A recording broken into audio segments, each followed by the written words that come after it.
Hello students, welcome to the PND coaching classes learn easily and smartly. तो आज हम पढ़ने वाले हैं लेंस फॉर्मूले के बारे में। तो चलिए करते हैं स्टार्ट। तो बेसिकली स्टूडेंट्स, लेंस फॉर्मूला क्या होता है, जैसे कि इसकी हेडिंग में क्लियर है, ये एक फॉर्मूला जो कि इक्वेशन के फॉर्म में होता है, उसी को हम बोलते हैं लेंस फॉर्मूला। जो फॉर्मूला है वो ये है 1/f is equal to 1/v minus 1/u। तो इस इक्वेशन या इस फॉर्मूले को बोला जाता है स्टूडेंट्स लेंस फॉर्मूला। और जैसे कि नाम से क्लियर है, ये लेंस के लिए अप्लाई होने वाला है। तो कॉन्वेक्स लेंस हो या फिर कॉन्केव लेंस हो, दोनों ही लेंस के लिए फॉर्मूला जो है वो वैलिड होता है। अब यहाँ पे जो टर्म्स है वो आपको पता होना चाहिए। जैसे कि यहाँ पे 1/f है, तो जो f है उसको हम बोलते हैं फोकल लेंथ, यानी कि ऑप्टिकल सेंटर से फोकस के बीच का डिस्टेंस होता है फोकल लेंथ।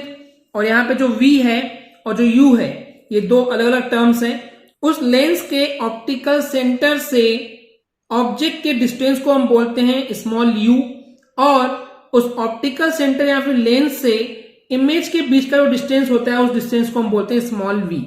ओके, तो अब देखिए स्टूडेंट्स, हमको ये तो समझ में आ गया कि ये जो 1/f is equal to 1/v minus 1/u जो है ये एक लेंस फॉर्मूला है। तो बात आती है कि ये फॉर्मूला कैसे आया, कहां से आया, जो कि अभी हम देखने वाले। लेकिन उसके पहले स्टूडेंट्स, आपको जो है सिमिलर ट्रायंगल का कंसेप्ट पता होना चाहिए, जो कि आपने ऑलरेडी क्लास 10th में पढ़े हुए हैं। तो चलिए पहले समझते हैं सिमिलर ट्रायंगल के कंसेप्ट को। So basically students, what is the meaning of similar triangle, जो कि आप क्लास 10th के चैप्टर नंबर 6 में पढ़े हैं कि तो ये जो दोनों डायग्राम्स हैं, अगर इन दोनों डायग्राम्स के शेप सेम है तो वो होंगे सिमिलर डायग्राम या सिमिलर शेप या फिर सिमिलर ट्रायंगल, क्योंकि ये दोनों क्या है, ट्रायंगल है। ओके, तो देखिए अब यहाँ पे सिमिलर ट्रायंगल में स्पेशल क्या है, ऐसी खास चीज क्या होती है, तो मैं आपको बताता हूं।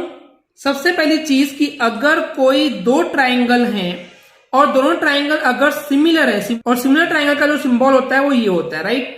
तो अगर हमारे पास दो ट्रायंगल हैं और वो दोनों ही ट्रायंगल अगर सिमिलर हैं, यहाँ पे हम मान लेते हैं triangle ABC and triangle PQR, ये दोनों मान लेते हैं कि ये दोनों सिमिलर हैं, तो दो चीजें इसके रूल होते हैं। दो रूल क्या होते हैं ये आपने मैथ्स में पढ़ चुके हैं स्टूडेंट्स, कि इनके जो करेस्पॉन्डिंग साइड्स हैं उनका जो रेशियो है, अगर उनको अपॉन में रखेंगे तो वो हमेशा कैसे होते हैं, इक्वल होते हैं। कैसे होते हैं देखिए, अगर हम इस साइड की बात करते हैं AB, तो इसकी करेस्पॉन्डिंग साइड कौन सी होगी, PQ। तो AB upon PQ equal to BC upon QR equal to AC upon PR। तो इस चीज से आपको समझ में आना चाहिए कि अगर दो ट्राइंगल्स सिमिलर हैं तो उनके करस्पॉन्डिंग साइड्स का रेशियो कैसे होता है, इक्वल होता है। सेकेंड रूल क्या है कि अगर दो ट्राइंगल सिमिलर होते हैं तो उस केस में उनके जो करस्पॉन्डिंग एंगल्स होते हैं वो इक्वल होते हैं। वो कैसे इक्वल होते हैं देखिए, कि इस ट्राइंगल में, दोनों ट्राइंगल में करस्पॉन्डिंग एंगल कौन से होंगे, angle A equal to angle P, angle B equal to angle Q, angle C equal to angle R। Okay, तो वही चीज यहाँ पे लिखी हुई है कि करस्पॉन्डिंग एंगल जो हैं दो सिमिलर ट्रायंगल के, वो हमेशा कैसे होते हैं, इक्वल होते हैं। Angle A equal to angle P, angle B equal to angle Q, angle C equal to angle R। ये एक बेसिक चीज है।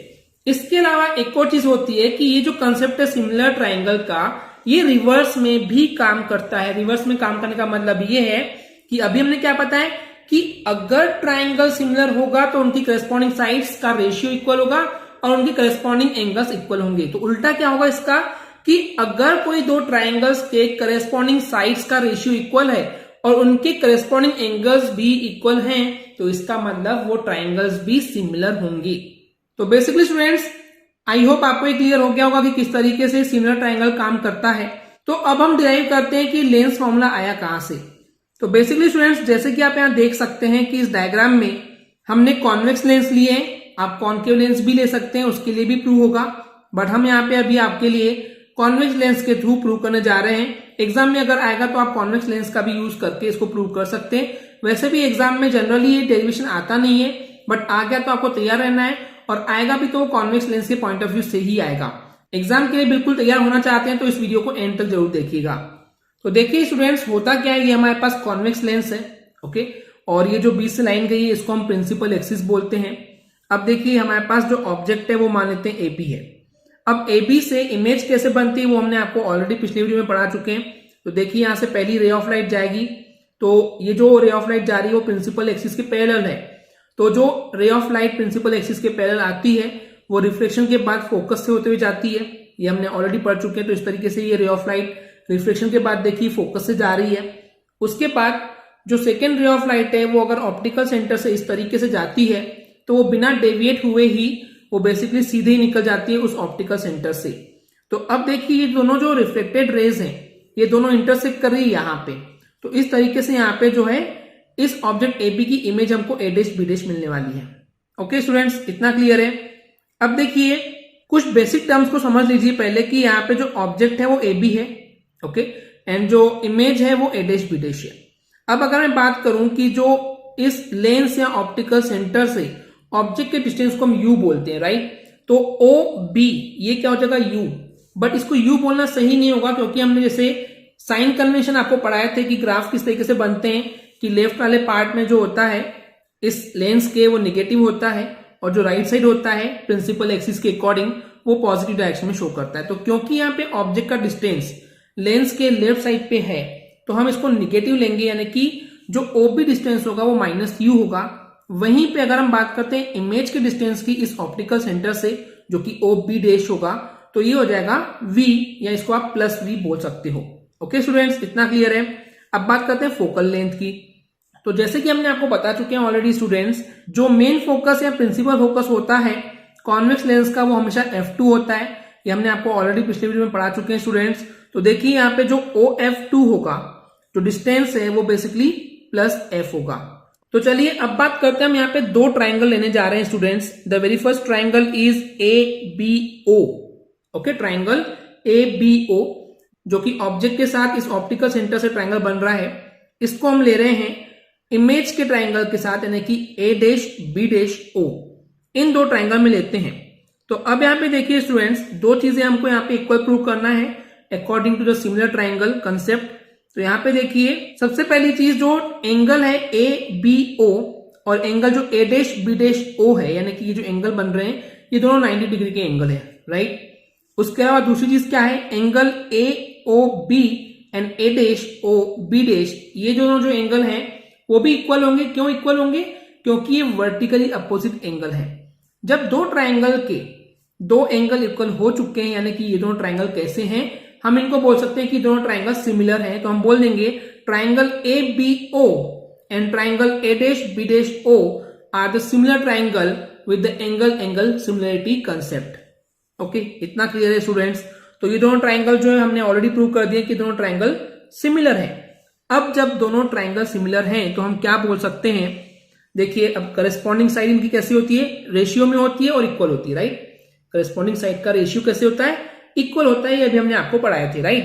तो यहाँ पे देखिए अगर हम AB लेते हैं तो इससे करस्पॉन्डिंग साइड इधर A' B' अपॉन में आ जाएगा इक्वल टू, अब O से इस डिस्टेंस को B के लिए लिखते हैं तो OB upon OB', right. Corresponding side का रेशियो जो है वो बेसिकली इक्वल होता है, ये हमने अभी आपको बताए थे, राइट।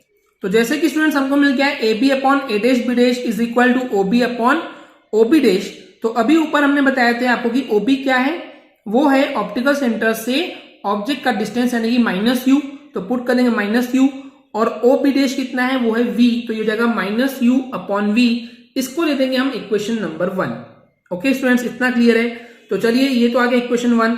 अब हम दो दूसरे ट्राइंगल लेंगे जो कि ट्राइंगल होंगे ट्राइंगल ODF2, ये वाला ट्राइंगल ले रहे हैं, और दूसरा ले रहे हैं हम लोग B'/A'/F2, ये दो ट्राइंगल ले रहे हैं। अब इन दो ट्राइंगल को हम प्रूव करेंगे कि ये दोनों सिमिलर हैं। तो उसके लिए क्या करेंगे, जो ट्राइंगल है ODF2 और B'/A'/F2 में देखते हैं। सबसे पहला एंगल है DOF2 और A'/B'/F2, ये दोनों एंगल कैसे हैं, इक्वल है, क्योंकि दोनों ही राइट एंगल है, 90 डिग्री के हैं। ओके, दूसरा क्या हो जाएगा, एंगल DF2O, एंगल A'/F2B', ये दोनों एंगल कैसे होंगे, इक्वल होंगे। क्यों? क्योंकि दोनों वर्टिकली अपोजिट एंगल हैं। ओके, तो क्योंकि यहाँ पे दो एंगल हमने इक्वल प्रूव कर दिए, इसका मतलब ये दोनों ट्राइंगल कैसे हो जाएंगे, सिमिलर हो जाएंगे। तो जैसे कि दोनों ट्राइंगल अब सिमिलर हैं एंगल सिमिलरिटी कंसेप्ट के थ्रू स्टूडेंट्स, तो अब देखिए इनके करस्पॉन्डिंग साइड का रेशियो कैसे होता है, इक्वल होता है। तो अब हम क्या लेंगे, मान लेते हैं हम ले रहे हैं OD, तो इधर क्या जाएगा B'/A', राइट। तो ये हो जाएगा OD upon B'/A' is equal to, तो ये हो गया इनका करस्पॉन्डिंग साइड का रेशियो। अब दूसरा जो रेशियो ले रहे हैं वो होगा OF2 upon B dash F2। Okay students, तो ये दोनों हो जाएंगे इक्वल। अब एक चीज ध्यान से देखिए, यहाँ पे जो OD है, ये OD किसके हाइट के इक्वल है? AB यानी कि ऑब्जेक्ट के हाइट के इक्वल है। तो हम लिख सकते हैं कि OD इक्वल टू AB, यानी कि OD की जगह हम AB लिख सकते हैं, राइट। तो हम क्या करेंगे, OD की जगह लिख देंगे AB, तो ये जाएगा AB upon A dash B dash. OF2 को रहने देंगे एज इट इज। लेकिन ये जो हमारे पास F2 B डैश मिला है, इसको क्या लिख सकते हैं? अगर हमको सिर्फ F2 B डैश चाहिए पर इसको हम मेजर करना चाहते हैं इस ऑप्टिकल सेंटर से स्टूडेंट्स, तो उसके लिए क्या होगा, हम पहले पूरा OB डैश लेंगे, उसमें से माइनस करेंगे OF2, तो हमको मिल जाएगा B डैश F2, राइट। तो वही लिखा हुआ है यहाँ पे कि हम सिंपली F2 B डैश के बदले लिख देंगे OB डैश माइनस OF2। अब यहाँ पे हम AB upon A dash B dash को रखेंगे एज इट इज, लेकिन जो OF2 है जो कि फोकल लेंथ है, तो उसके बदले स्मॉल f लिखेंगे। OP डैश क्या था, यानी कि इमेज का ऑप्टिकल सेंटर से जो डिस्टेंस है यानी कि V, माइनस OF2 यानी कि फोकल लेंथ, तो उसके बदले लिखेंगे स्मॉल f। तो इस तरीके से हमारे पास ये मिल गया इक्वेशन 2। अब स्टूडेंट्स इक्वेशन 1 और इक्वेशन 2 को थोड़ा ध्यान से देखिए, तो दोनों के LHS जो है वो इक्वल है, तो दोनों के RHS कैसे हो जाएंगे, इक्वल हो जाएंगे, यानी कि हो जाएगा minus U upon V is equal to F upon V minus F। इतना क्लियर है। अब देखिए स्टूडेंट्स, यहां से V माइनस F को इधर ट्रांसपोज कर देंगे, V माइनस F यहाँ पे डिवाइड में है, उधर जाएगा तो इंटू हो जाएगा, और यहां से V को इधर ट्रांसफर कर देंगे, तो V यहाँ पे अपॉन में इधर हो जाएगा तो इंटू हो जाएगा, तो क्या हो जाएगा, ये minus U into V minus F is equal to VF। अब माइनस U का इंटू करते हैं तो माइनस UV और माइनस माइनस प्लस हो जाएगा, तो U इंटू F यानी कि plus UF is equal to VF। अब देखिए स्टूडेंट्स, अब हम हर एक टर्म को डिवाइड कर देंगे UVF से, तो मान लीजिए अपॉन में UVF है, तो U से U कैंसल, V से V कैंसल, यहाँ पे U से U कैंसल, F से F कैंसल, यहाँ पे V से V कैंसल, यहाँ पे F से F कैंसल, तो क्या बच गया हमारे पास बच गया minus 1 upon F plus 1 upon V is equal to 1 upon U। अब यहां से हम क्या करेंगे, माइनस 1 अपॉन F को इधर ट्रांसपोज कर देंगे और 1 अपॉन U को इधर ला लेंगे, तो ये हो जाएगा 1 upon V minus 1 upon U is equal to 1 upon F, यानी कि हमारे पास मिल चुका है 1 upon F is equal to 1 upon V minus 1 upon U। यही बेसिकली जो इक्वेशन मिला है, इसी को हम बोलते हैं basically students lens formula. I hope आपको ये डेरिवेशन क्लियर हो गया होगा। अगर आपको हमारी वीडियो से कुछ भी सीखने मिला या नॉलेज मिला तो प्लीज हमारे चैनल को सब्सक्राइब कीजिए एंड वीडियो को लाइक जरूर करें। आज के लिए इतना ही, थैंक यू।